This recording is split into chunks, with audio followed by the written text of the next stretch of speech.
What's up, y'all? Welcome back to Pro Sports in the Know, your spot for everything NFL and NBA. In today's video, we're going to be mainly highlighting Week 8 of the NFL, as well as some injuries that are going to alter the scope of the season. So if you're as excited as I am to get into this video, make sure you guys hit that like button so that I know you guys like the video, and make sure you guys hit that subscribe button so that you get notified whenever I make a new video. Alright, so starting it off here, looking at injuries, someone that is coming back this week is Cooper Kupp. So obviously the Rams and Vikings are scheduled to play on Thursday Night Football, and Week 1 with Cooper Kupp, he had 14 receptions, 110 receiving yards, and a touchdown versus the Lions, who have been a pretty bad team against the throw, in my opinion. They've really been trying to force teams to throw the ball a lot. Obviously, they haven't really been allowing a lot of rushing yards. So for the Rams offense, this is obviously going to be really big, especially for Matthew Stafford.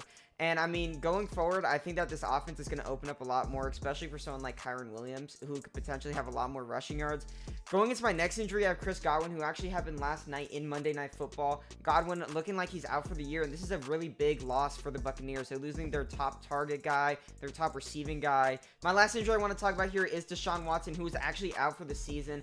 And they actually just signed Bailey Zappi to be the replacement quarterback here. I don't think he's going to be starting over someone like Jameis Winston, who actually looked pretty solid in his start last week.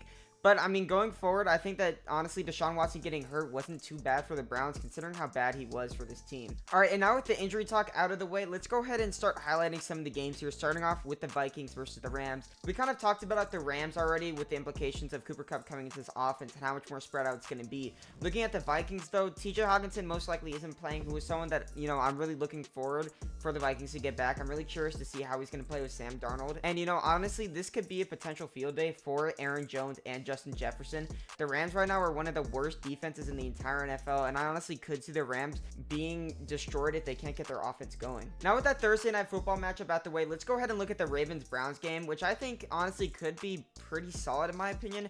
I mean, obviously the Browns have been really bad this year, but obviously, like we said, Deshaun Watson is going to be out for the season. Jameis Winston most likely is going to be stepping in, and on top of that, Nick Chubb is back in action. He played around 50% of the snaps this past week, but I expect this to go up to about 60 to 65% of snaps this next week. And honestly, whenever he's fully back, I expect it to be around 75 to 80%. And on top of that, Winston was actually looking really good with David Njoku. Honestly, any quarterback in this offseason, we had Dorian Thomas-Robinson, we had Deshaun Watson, we had Jameis Winston. All three of these guys were actually throwing the ball to David Njoku a lot. And honestly, the Ravens, looking at their side of the ball, I mean, they're unstoppable right now, especially their run game. Derrick Henry is going to have at least one 80-yard rush per game, it seems like. And, I mean, Lamar Jackson, as well as your second running back, basically, is kind of unstoppable. Zay Flowers was definitely, it was a little sad to see him play with only one reception and 11 yards, I believe.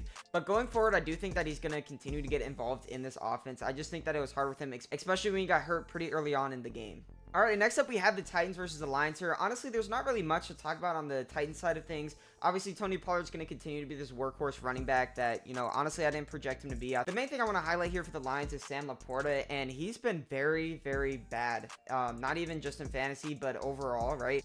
Oh boy, I got a lot to say about the Texans-Colts game here. First of all, let's talk about the Texans offensive line. They looked absolutely horrendous. It's kind of crazy in my opinion because the Texans O-line is the one thing that is completely healthy, yet it's the biggest question mark for this team, right? I mean, every time I was watching the game, basically, it just seems like CJ Stroud was getting pressured or getting sacked, or I don't even know. It just looked really bad. Someone who did really well, though, is Joe Mixon. Obviously, he was the one who was keeping them in this game.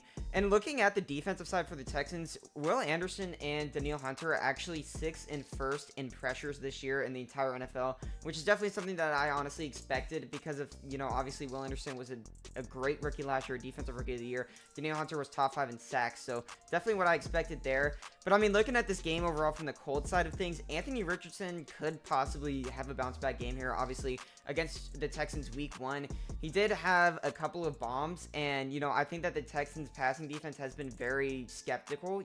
They've been giving up a lot of bombs, especially this last week to the Packers. There were a lot of opportunities for them to just throw absolute missiles down the field. But this is a really big game for the AFC South, right? The Colts, I believe, are 4-3. The Texans are 5-2. So whoever wins this game is going to have the right, basically, for the first place in the AFC South. I really hope the Texans win, but I guess we're going to have to see what happens. All right, next up, let's look at the Packers versus the Jacksonville Jaguars. So looking at this from the Jacksonville side of things, obviously Tank Bigsby right now looks like the RB1 with ETN out. And even with ETN in, I think that Bigsby is more efficient. So honestly, I could see him taking this role from ETN, like, as soon as now, really.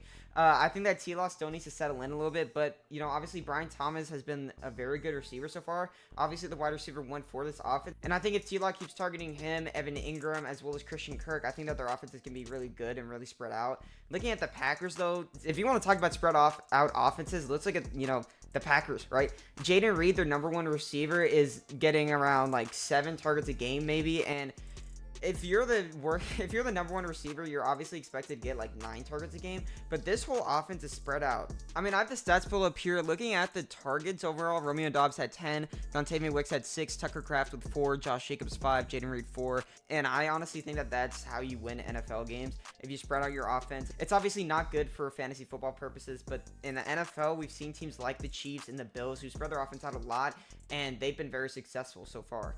Overall, though, I do think this game for the Packers is one where they can honestly go off against this Jaguars defense. The passing game for the Jaguars has been really, really bad this year. I believe they're ranked last in passing efficiency on the defensive side of things. So I do think that the Packers should be able to have a field day here. Man, oh man, we got a lot to talk about with Aaron Rodgers here in the Jets-Pats game. Obviously, Aaron Rodgers and Davante Adams, it was their first game back. We actually did see Davante Adams and Garrett Wilson have 9 targets each, which I was a little bit surprised with. I thought that we were going to see a little bit more targets for Garrett Wilson, and then as the season goes on, we're going to see a little bit more for Davante Adams, which, you know, it was one game, so obviously we're going to get a bigger sample size as the season goes on. But honestly, if the Jets want to be in the playoffs, they need to win this game against the Patriots, and there's honestly no reason why they shouldn't. Breece Hall has looked so much better with Jeff Ulbrich as their head coach. Is actually unbelievable. They're not really giving the ball to Braylon Allen anymore, which I don't blame him. Breece Hall is one of the most explosive running backs. But I mean, the only thing I really want to talk about here for the Patriots side of things is Drake May is honestly looking sneaky good. He's been, you know, a pretty solid rookie quarterback. I believe Drake May is going to be one of the guys to look out for in the future. Obviously, you know, May had 276 yards and 2 touchdowns last week against the Jaguars, who, like we said, is one of the worst, if not the worst, passing efficiency teams. So going forward, though, I think that this is going to be a big test for May against the Jets passing defense, who was actually really bad last week. I think that this game should be not very close at all. I think that the Jets should take this one easily. All right, and like we talked about, coming up here next with the Falcon-Buccaneers game. Looking at this game, though, for the Falcons side of things, this is honestly a potential game here where we could see Bijan go off. Looking at yesterday's game, Derrick Henry had 169 rushing yards, and Lamar had 52. So, I mean, this Buccaneers defense has really proven that they suck at trying to guard the rush, right? And, I mean, looking at the passing game for the Falcons, obviously Kirk Cousins has actually been looking very solid, and he's been looking at Drake May a lot. So I think that going into this game, it's really just going to be about Baker Mayfield and how he's going to be able to adapt with no Mike Evans most likely and no Chris Godwin. I wonder if they rely more on the run game. So going forward into this game, though, I think that the Falcons should take this one. All right, this is probably my game of the week here with the Eagles versus the Bengals. This is going to be the perfect spot for A.J. Brown, Saquon, Hurts, Devonta Smith, basically anyone on the Eagles to go off here. The Bengals have had one of the most atrocious defenses, honestly, and you know, obviously I'm a little concerned with Devonta Smith with how poorly he played last week, but I mean, otherwise this offense looks great, and I think that Devonta Smith is going to have his games, you know, but looking at the Bengals side of things, this offense has looked super explosive. I mean, we're looking at T. Higgins and Jamar Chase. These are the main 2 guys that Joe Burrow is targeting, right? Higgins and Chase combined for 9 receptions out of 15 completions total for Joe Burrow. So that's 3/5. So 60% of the passing volume here is going to Jamar Chase and T. Higgins in terms of receptions. Look, overall, I think this game is probably going to be really high scoring. I mean, the Eagles defense has not been very good this year. The Bengals defense, obviously, like we said, is pretty atrocious. So I think this is a good spot for anyone you have in fantasy football. A.J. Brown, T. Higgins, anyone you can really start in this game. All right, next up, let's look at this Saints-Chargers game, which honestly, you know, there's not really too much to talk about here. Spencer Rattler honestly has looked pretty bad, but you're going to have Derek Carr coming back.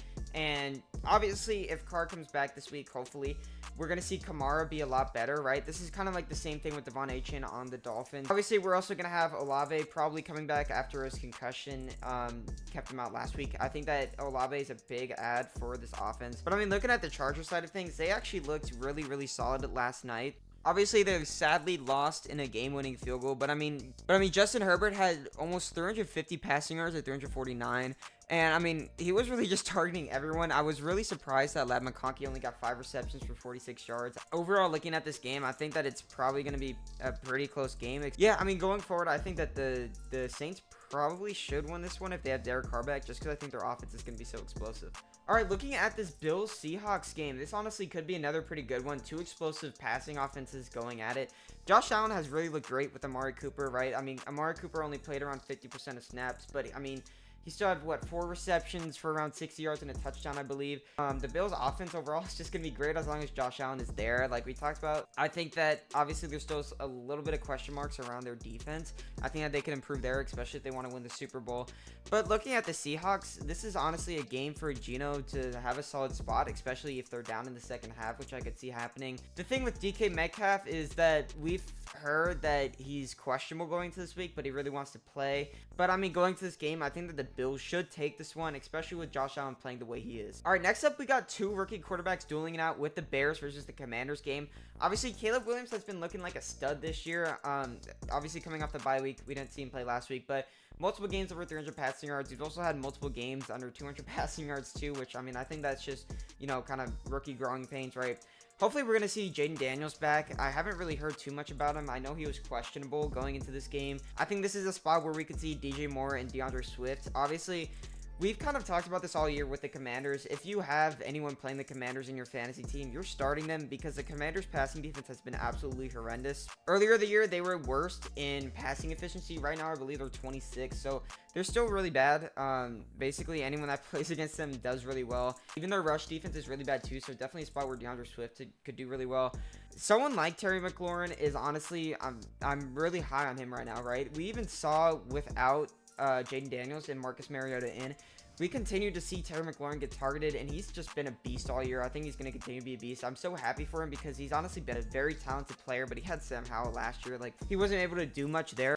But, I mean, going into this game, I really do think that it's going to be pretty close. If Daniels does play, I think that Commanders take it. But if he doesn't, I honestly think that the Bears will take it. All right, let's look at the Panthers-Broncos game up next. Some injuries that I didn't talk about, actually, for the Broncos. Actually, one injury is Patrick Surtain. Obviously, he's going to be questionable going to this game. But, I mean, I think that that's a big loss for them. Obviously, the best quarterback in the NFL. But, I mean, their defense is still going to crush whoever the starting quarterback is for the Panthers. I mean, it's most likely going to be Dalton. I doubt we see them start Bryce Young in this spot. That would be kind of evil for his comeback game. But, I mean, Hubbard, you know, he's been looking pretty good even without Dalton playing good, right? But, yeah, I mean, it's been tough for the Panthers this year. It's going to be a tough couple of seasons, in my opinion, until they can really get stuff going, you know, back in their way. Bo Nix, though, looking at the Broncos side of things, has looked really, really solid. Actually, he's been a really good rushing quarterback, which I was surprised with. And not only that, but he's been passing the ball pretty well as well. The one thing about the Broncos, really, is that they don't have many options to go to. Obviously, Javonte Williams did really well last week with, I believe, 26 fantasy points and 2 touchdowns. But if the offense can get going here for the Broncos, honestly, I could see them as a dark horse team to make the playoffs. Right now, I believe they're 4-3, so they definitely have a shot here. And I'm interested to see how they do as the season goes on. All right, next up, let's get into this Chiefs-Raiders matchup. Obviously, an AFC West rivalry here with the Patrick Mahomes-led team versus really the Max Crosby-led Raiders. Mahomes, honestly, has looked pretty subpar to start the year. Obviously, Kareem Hunt has looked really well. But, I mean, you're going to have Juju Smith coming back from injury, but I got to be honest with y'all, I don't know how much Juju Smith is going to help this team, really. Their receiving core it's not a lot, really. You know, it's pretty spread out. There's no one you can really start other than maybe Travis Kelce, who's someone that really needs to step it up, in my opinion. Obviously, Aiden O'Connell is out for, I believe, 4 to 6 weeks is what the reports were saying. So we're going to have Minshew coming back in as the starting quarterback. And the only one person here, really, that I'm excited about for the Raiders is Brock Bowers. Actually, Brock Bowers has looked great. I mean, overall, I think the Chiefs should take this one, especially because the Raiders have been playing so bad. All right, looking at another potential really good game here with the Cowboys 49ers. Obviously, I say potential because last time the Cowboys played a really good team in the Lions, they got absolutely dismantled. I believe they lost by over 30 points. So, honestly, a tough matchup here for Dak Prescott out of the bye week. I think that it's probably going to be a rough day here for the 49ers defense. But going into this game, I really think that this is a good opportunity for Jordan Mason to go off in his potential last game, really. Obviously, next week, the Niners do have a bye week, and we've been hearing reports that Christian McCaffrey could potentially come back, I believe November 11th-ish, which would be a big addition for the 49ers, especially with how injured their offense has been. I literally just heard that Deebo Samuel was in the hospital yesterday. So that's definitely not good for them. And obviously you had Brandon Ayuk out for the year, someone I actually forgot to talk about at the beginning of the video. Going forward, I think that this game should be good. It should be good, right? The Cowboys, honestly, they just blow out the really bad teams and then they lose to the really good teams, and there's no in between really. I just hope that this is a solid game here, because I believe this is a primetime game, Sunday Night Football. So I don't know. I think that the 49ers should take this one, though, just because of how inconsistent the Cowboys have been this year. All right, last game here. Let's talk about the Giants versus the Steelers. And really what I want to highlight here is Russell Wilson. Russell Wilson looked like an absolute stud. I mean, he was throwing the ball well. He had a rushing touchdown. George Pickens looks like an absolute monster with him. And, you know, obviously Chris Collinsworth is someone that a lot of people don't like in his announcing with Patrick Mahomes. But something I did like with his analysis was how Russell Wilson's really good at throwing what he called the moon ball, quote unquote. So basically it's like just like a lob over the top, right? And someone like Justin Fields, he was just throwing lasers, and that's why Pickens wasn't really getting a lot of catches. And I completely agree. I think that, you know, with Wilson coming in and just throwing up those moon balls to Pickens, I think that's perfect for him, especially with how good of a contested catcher he is. Probably one of the best in the NFL, in my opinion. Looking at the Giants, they suck.